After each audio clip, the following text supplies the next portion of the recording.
In this video, what I'm going to do is focus on custom classes, and this is really about making custom colors, because sometimes, as you notice, you go through all my videos, there is sometimes I use the same stuff over and over again, and you're thinking like, well, can I just make my own colors? And the answer is yes. So let's come into here and let's do something like this. We're gonna have an H1 in here, and let's say subscribe to my channel, please. Right? You got all this in here, and let's go into class name, and we're gonna do, let's see, text 5. Let's see, 5XL. All right. Boom, pretty good size text. But, you know, if I come into here, I could do text, and then I'm going to scroll, and, you know, I could do something like that.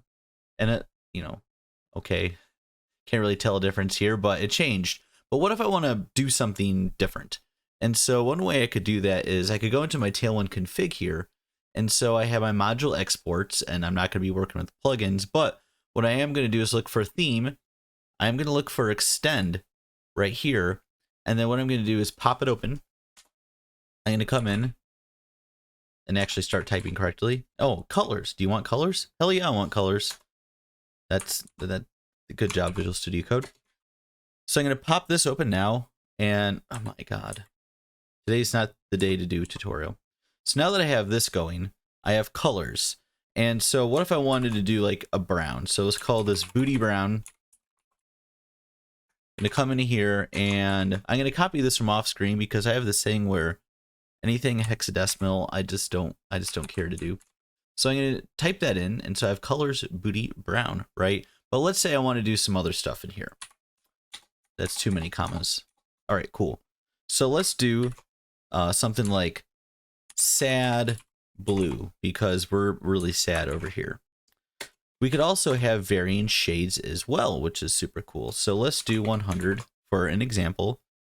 And then once again, I'm just going to copy both of these off screen. You're going to understand what I'm doing. So I have both of these now. I'm going to click save. I'm going to X these out here.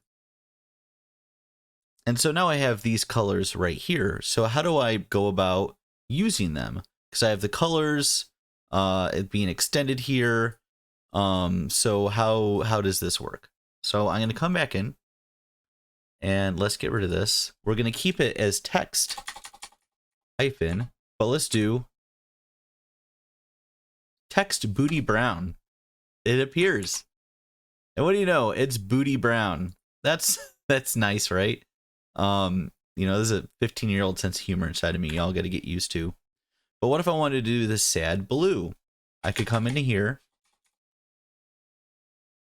And ooh, I have sad blue 100 and 200.